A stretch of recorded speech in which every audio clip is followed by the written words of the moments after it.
de que forma é que o nosso projeto se relaciona com esta tal ideia de juventude em marcha?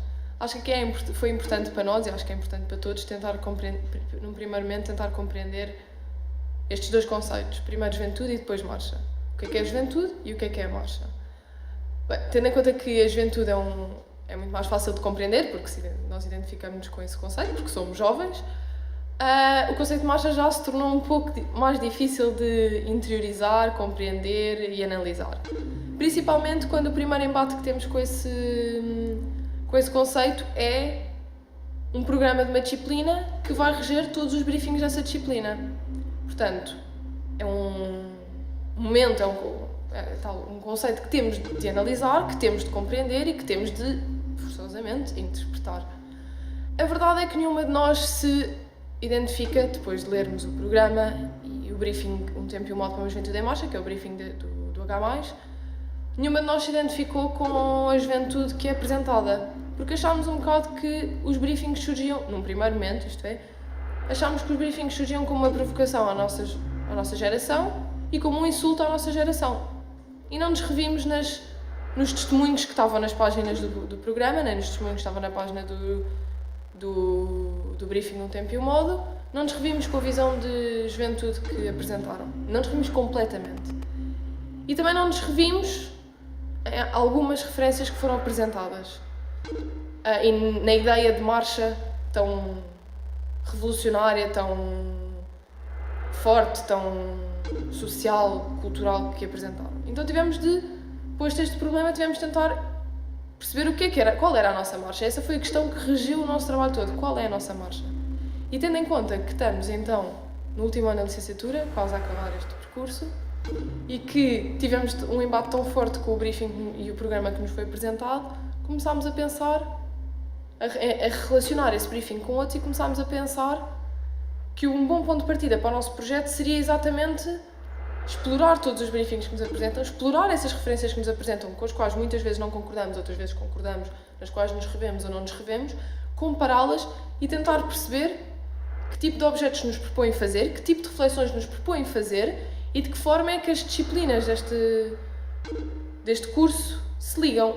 E aí não foi fácil, tivemos de definir um raio de ação, ler uma quantidade enorme de briefings e começar a relacionar para chegar a algumas conclusões, e depois com os nossos colegas essas conclusões foram complementadas para começarmos a entender as formas como essas referências nos afetavam e nos influenciavam enquanto alunos. E a verdade é que influenciam.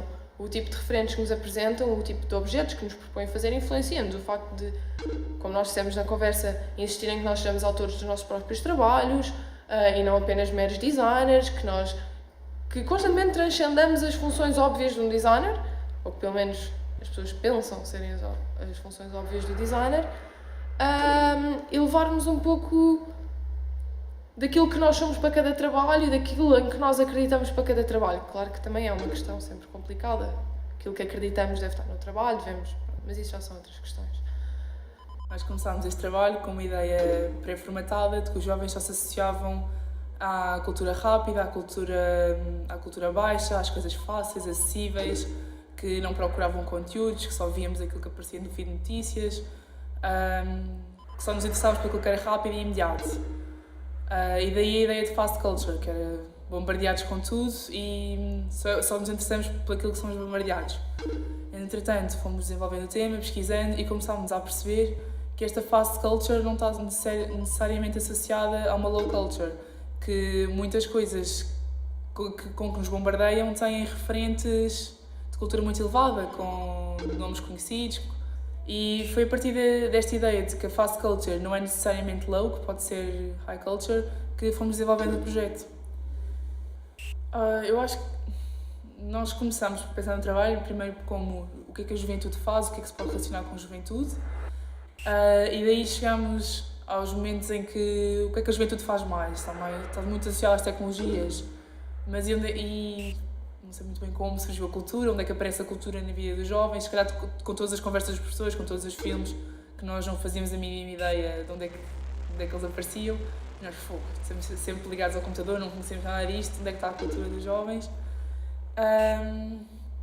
E começou por aí, vimos onde é que a juventude estava a marchar, onde é que a juventude estava, qual era a direção que estava a seguir e, entretanto, com o desenvolver, fomos também pegar ao passado o que é que já tinha sido feito e o que é que do que já tinha sido feito, aquilo que se relaciona com o que está a ser feito agora, que é a ideia das ligações.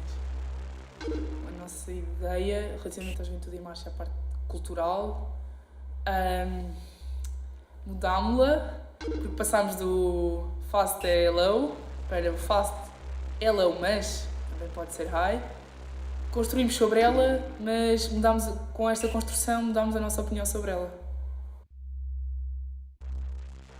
Basicamente, o nosso projeto centrou-se muito na linguagem da juventude e cada vez mais temos registros da mesma, quer pela escrita e cada vez mais, como vocês estão fazendo agora, gravando.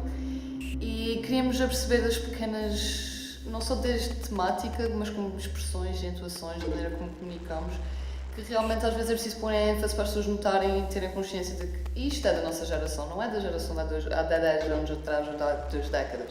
É de agora, faz parte. E entendemos isso, também entendemos porquê de falarmos assim. E acho que foi dentro de um tema mesmo para explorar a maneira de comunicação e ideais por trás da comunicação dos jovens de hoje em dia. É um compêndio ilustrado onde vamos ter quer desde capturas de ecrãs de SMS, chats, parte de mensagem escrita. Também temos gravações faladas e que tivemos a transcrever, que foi complicado. E temos depois a mensagem analisada, ou seja, já desde também da linguística, as ciências da comunicação, como depois também temos os artigos a falarem sobre a própria língua e a própria geração e a sociedade. E depois disso temos agora a intervenção aqui no corredor entre a E e a 409 e depois vamos ter um e-book onde vai ter não só o que está exposto aqui, mas uma recolha ainda mais selecionada, menos a quantidade, mais em qualidade. E lá vai estar exposto as expressões e os seus termos e os porquês deles existirem, vá por assim dizer, ou seja, o que é que significa essa expressão, o que é que significa o porquê de falar assim, pronto, vai estar mais específico, mais detalhes. Eu achei o tema interessante até e estivemos a explorar um bocado diferentes movimentos jovens durante a história e acho que o que nós refletimos muito foi esta ideia de que, contrariamente às gerações anteriores, a nossa agora está mais dispersa, não tem propriamente um movimento a que se relaciona e há muitos problemas a acontecerem, mas não sabemos bem o que fazer contra nada e não estamos interessados. Portanto, começámos por pegar nesta parte da apatia e queríamos, com isso, se calhar levar as pessoas a mexerem-se e a terem opiniões, mas o que nos apercebemos é que, como a maior parte do resto da nossa geração, estamos um bocado perdidos quanto ao que fazer e o que decidimos foi mostrar então que temos ideias para partilhar e o problema não é tanto não estarmos interessados, mas estarmos perdidos e haver muitas coisas a acontecer.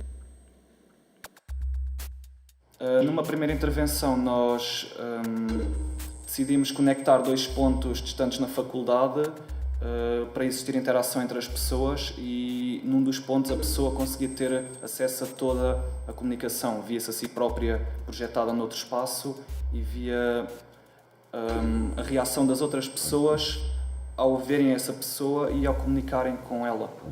Numa segunda intervenção decidimos mostrar mais o conceito da ação à distância, em que tínhamos uma zona que soprávamos e algo se alterava do outro lado. Neste caso tínhamos umas palmeiras a abanar, com bom tempo, e elas alteravam-se e existia uma tempestade. Nesta terceira queremos mostrar de que forma é que os objetos na câmara têm uma perspectiva diferente com manipulação de câmara, de que forma é que aquilo que vemos no ecrã é na realidade aquilo que se passa do outro lado do ecrã ou da câmara, neste caso. Ok, nós somos uma editora discográfica baseada na internet, utilizamos o download para fazer a nossa distribuição e tentamos valorizar o processo colaborativo entre o artista e o público, essa parte através dos nossos eventos. Relativamente à componente do download, nós tentamos fazer com que ele seja menos do que um clique, que seja realmente um novo tipo de experiência digital e interativa que o meio da internet nos proporciona. funciona. Não nos interessa muito a recolha das opiniões, os inquéritos e etc. sobre o que é que a nossa juventude acha que é ou acha que deve ser. Pretendemos apenas ser de facto essa juventude em marcha a agir perante um tema que nos preocupa, que é a distribuição cultural, e que enquanto designers de comunicação deve ser um problema de todos, se bem que para nós mais direcionado para a música, para outros será mais direcionado para aquilo que lhes convém, de certa maneira. Sabemos que é uma coisa que não vai acabar dia 20, quando entregarmos tudo, que é uma plataforma que vai estar lá e da qual nós podemos usufruir mais tarde. No meu caso e no do João, como produzimos musicalmente, é bastante interessante.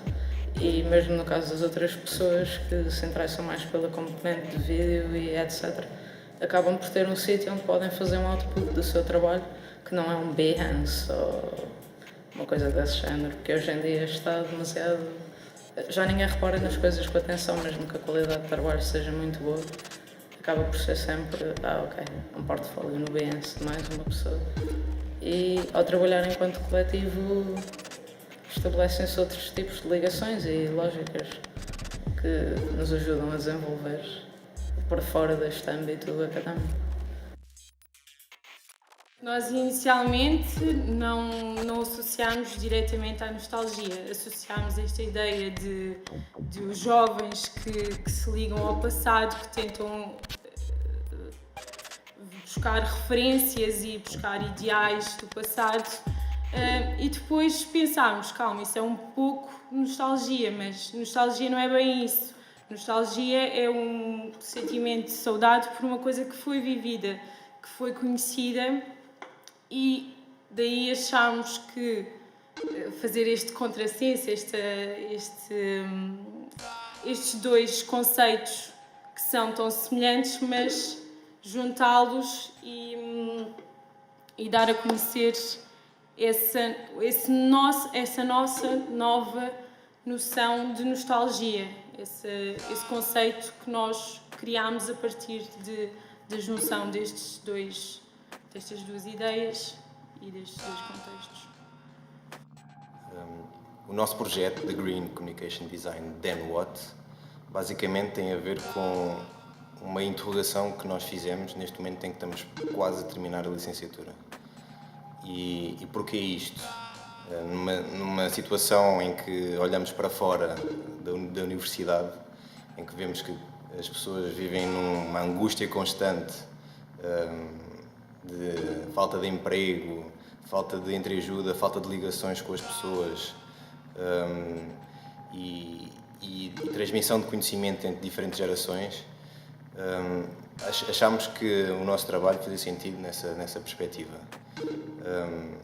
O nosso objetivo, o nosso percurso, basicamente começou por analisar a situação dentro da faculdade. Percebemos como é que um aluno do primeiro ano aborda essa interrogação, o que é que vai acontecer quando tiver acabado a licenciatura. Fizemos o mesmo com o segundo e o mesmo com o terceiro ano. Obviamente que as respostas foram diferentes e estávamos à espera disso, porque é normal que um aluno do primeiro ano ainda não tenha uma consciência amadurecida sobre aquilo que vai acontecer. No entanto, até houve respostas bastante interessantes e criativas. Nós propusemos que eles desenvolvessem uma resposta com um cartaz a nível gráfico e tivemos até propostas bastante interessantes. No segundo ano decidimos inverter e em vez de lançarmos perguntas como fizemos com o primeiro ano, quisemos que eles fizessem as perguntas porque eles para o ano vão ser alunos finalistas, vão passar por este processo que nós estamos a passar agora e queremos saber como é que eles pensam também em relação a isto. E houve perguntas excepcionais e para além das perguntas eles depois foram apresentar as perguntas e promover um debate entre a turma que teve um feedback incrível. Toda a gente participou, aderiu, houve pessoas que fizeram mais do que uma pergunta e ao mesmo tempo este processo todo também ajuda a fazer uma coisa que eu sinto desde que estou cá na faculdade, que é conhecer pessoas dos diferentes anos do mesmo curso da licenciatura. É uma coisa que não acontece. Depois disto, agora que vamos ter o evento final, as pessoas já nos olham e já nos dizem pelo menos um bom dia ou como é que está a correr o trabalho. As pessoas têm tido curiosidade e acompanham-nos no Facebook e e temos estado a desenvolver também um conjunto de narrativas que acompanham estes desafios que fizemos com os 3 anos.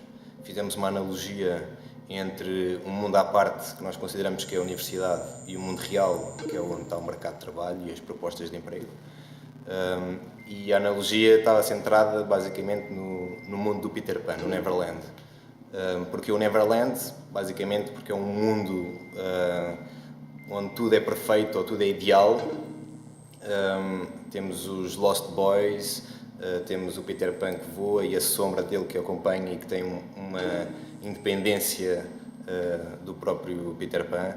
Temos depois uma adversidade que é o Captain Hook, que nós também utilizamos como interrogação final com o 3º ano, no sentido de saber se agora que vamos terminar isto, será que os Captain Hooks lá de fora nos vão obrigar a voltar para aqui, para o Neverland da universidade, porque já exigem um mestrado, já exigem uma especialização maior e muitas vezes nós vemos obrigados a voltar e entrar outra vez neste percurso académico de uma maior especialização. É uma geração que se sujeita a muito mais coisas, que investe muito mais, que procura saber mais, conhecer mais e parece que o mercado não nos está a aceitar da forma como nós esperávamos que fosse, porque já que nós estamos a fazer este investimento na nossa formação, esperamos que isso seja valorizado e que nós sejamos realmente vistos como combatentes, não sei, por um lugar. Nós tínhamos-nos baseado num provérbio popular, que é exatamente: fecha-se uma porta, abre-se uma janela, e nós tentámos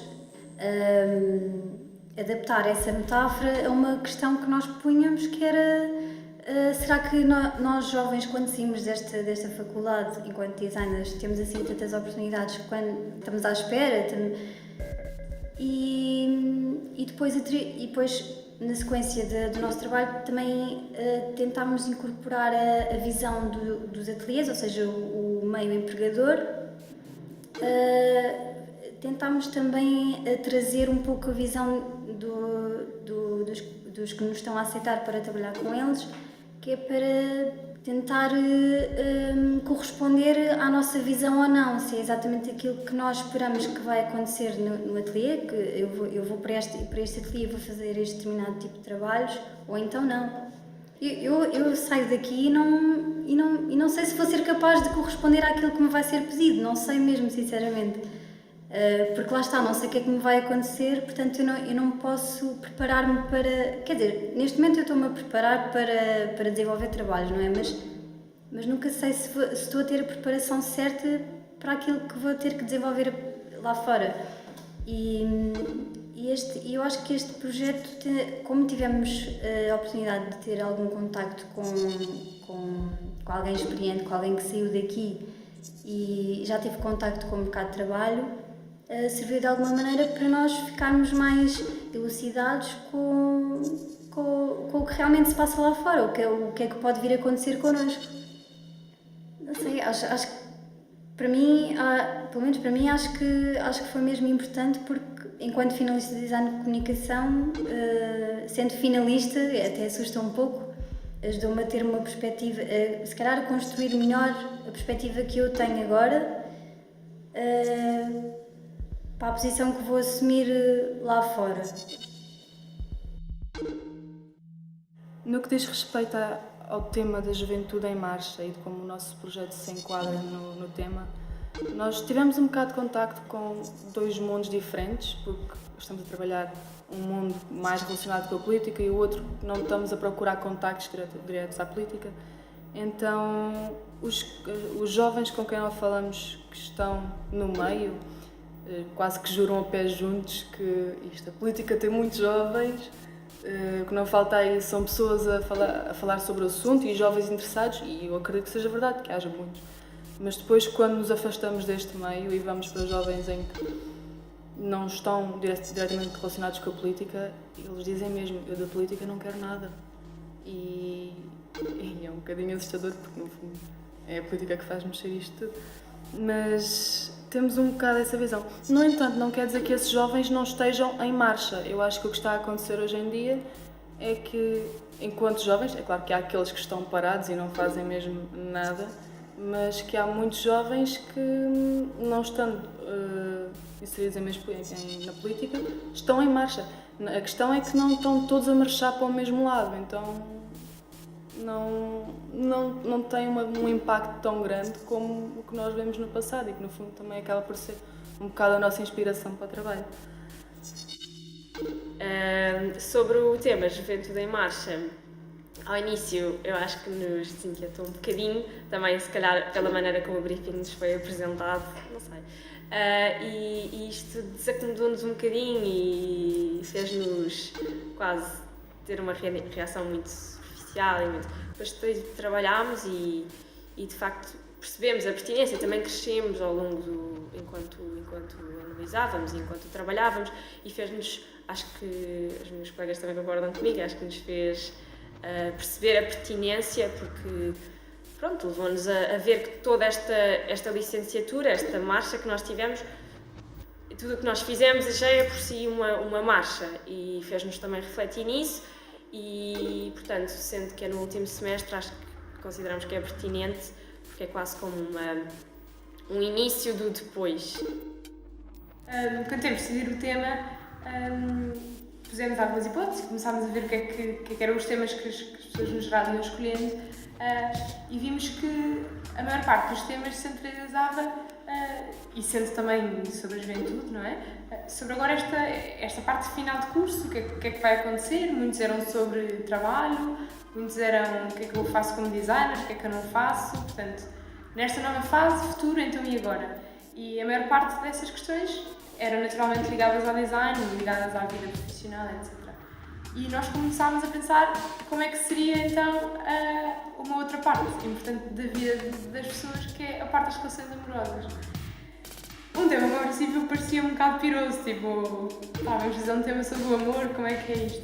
Mas começámos a trabalhar isso e começou a ficar muito interessante, porque no fundo, quer dizer, independentemente da forma como isso é expressado hoje em dia, quer seja uma pessoa que tem uma família, quer seja uma pessoa que tem uma família que divorciada, ou seja, que já teve outra família, quer seja que tem um namorado, as relações fazem parte da vida de todas as pessoas e, portanto, achámos interessante conseguir perceber, nesse aspecto, quais são as perspectivas dos jovens de hoje em dia, ou seja, perceber duas coisas. A ideia era perceber duas coisas. Era perceber, primeiro, qual é o impacto que isso tem na vida das pessoas, na vida, e por pessoas digo, os jovens na sociedade, tendo em conta o tema também que é, em que é que isso influencia. Ou seja, tenho um namorado ou não tenho, ou tenho várias relações ou não tenho, e isso para mim é bom porque não me sinto sozinha, ou é bom porque me ajuda a ultrapassar os meus problemas, ou etc. E quais são as perspectivas futuras? Portanto, as pessoas pensam nisso no geral, não pensam o que é que... É um tema que em tão pouco tempo tem mudado muito, tem mudado imenso, não é? Se não na sua essência, pelas várias maneiras como se expressa. E, portanto, também muito até pelo facto de regras que existiam muito antes e Portanto, a ideia é isso, hoje em dia as pessoas olham para este tema e o que é que pensam, o que é que esperam, o que é que esperam encontrar, o que é que esperam receber disso. Acho que nós decidimos também um pouco o nosso tema logo desde o início, porque era uma coisa que acho que nós, todos os três no grupo, sentíamos que era um tema que era relevante e nós estávamos a sentir que estava a ser chegado ao longo do semestre e desta juventude em março, e nós achávamos que era relevante ter um espaço para falar sobre este tema, que era o preconceito sexual. Daí também M18, aquela coisa de ser maiores de 18, mas ao mesmo tempo não, porque devia chegar às pessoas cada vez mais novas, porque era um problema. E isso acho que é o que nos move, é ainda a ser um tema tão pouco falado pelas pessoas mais jovens, ou então se é falado mostra muita intolerância e nós queremos combater essa intolerância. E é isso que é o nosso objetivo, é sensibilizar as pessoas, esta juventude. estarem mais próximas do tema, porque nós também temos vindo a perceber que mais do que intolerância é ignorância. E isso é o nosso objetivo com o M18. Nós não tínhamos qualquer tipo de contacto com o curso. Nós vimos design de comunicação, parece bem, vamos pesquisar um bocado, ok, é isto, mas se calhar ficamos à espera de fazer publicações, cartazes, ou se calhar mexer um bocado no domínio da multimédia, mas abordar estes temas e de forma tão aprofundada, eu acho que não, só ao longo do curso é que nós começámos a perceber que ser designer não era só fazer coisas no computador, e eu acho que é extremamente positivo termos essa coisa, não sermos só designer, sermos um pouco termos aquele bichinho de ativista, de queremos perceber e queremos tentar mudar alguma coisa. Portanto, não, nunca na vida pensava que ia debater os problemas relacionados com a sexualidade num curso de design. O problema da Juventude em Marcha é... Ou seja, o que é que nós tentámos fazer aqui? Tentámos criar um retrato, ou tentámos criar um retrato sobre a nossa juventude, coletivamente, ou tentámos criar um retrato e chegar também à nossa juventude aqui dentro deste contexto. E é interessante ver os pontos diferentes de abordagem da questão, porque nós utilizamos a questão ambiental porque parece-nos muito importante hoje em dia. É um daqueles fatores que, se não resolvermos rapidamente, e já é tarde demais para resolver a sério, mas se não resolvermos com alguma velocidade, podemos chegar a um ponto de ruptura total e de autodestruição. E isso não é só um problema ambiental, não é só um problema dos animaizinhos ou das plantas, mas é um problema social mais tarde. Se não quisermos ter uma asserção de ética animal, etc. Uma coisa mais ambiental, não. É também uma questão social, porque significa que mais tarde ou mais cedo teremos problemas sociais graves, problemas culturais graves, problemas civilizacionais graves, e portanto é um sistema. Como é o grande problema hoje em dia, é o problema global. Não há nada que consiga escapar a um problema tão grande, porque é um problema planetário. Mas é interessante também ver outras abordagens, por exemplo, tentar ver a nossa ligação em relação à questão política, por exemplo. E todos os preconceitos que rapidamente aparecem na parte da produção de trabalho e na parte da aceitação dos produtos desse mesmo trabalho. Não sei, também, por exemplo, acho interessante aquele trabalho sobre o amor, por exemplo, que é uma questão e é uma não questão, e como é que nós conseguimos pegar nisso e falar de facto de uma geração, como é que nós conseguimos pôr a nossa geração em confronto com outra geração anterior. Quais são os dados para colocar isso? E há moralidade nisso? Isso é sempre um problema que nós temos que conciliar, e é também um problema que nós tivemos que dar a volta devido à moralidade. E esse é o grande problema, se calhar, é isso que eu queria dizer, que é o grande problema deste briefing, que é, rapidamente, torna-se numa coisa muito propensa a um discurso moralista. Né? Ou seja, nós olhamos... É muito difícil nós olharmos para trás e para nós, primeiro, tudo, e conseguir tirar daí conclusões reais e que valham mesmo a pena. E isso é o grande problema do trabalho. Mas é interessante na mesma porque nos coloca em confronto connosco próprios. E isso é importante.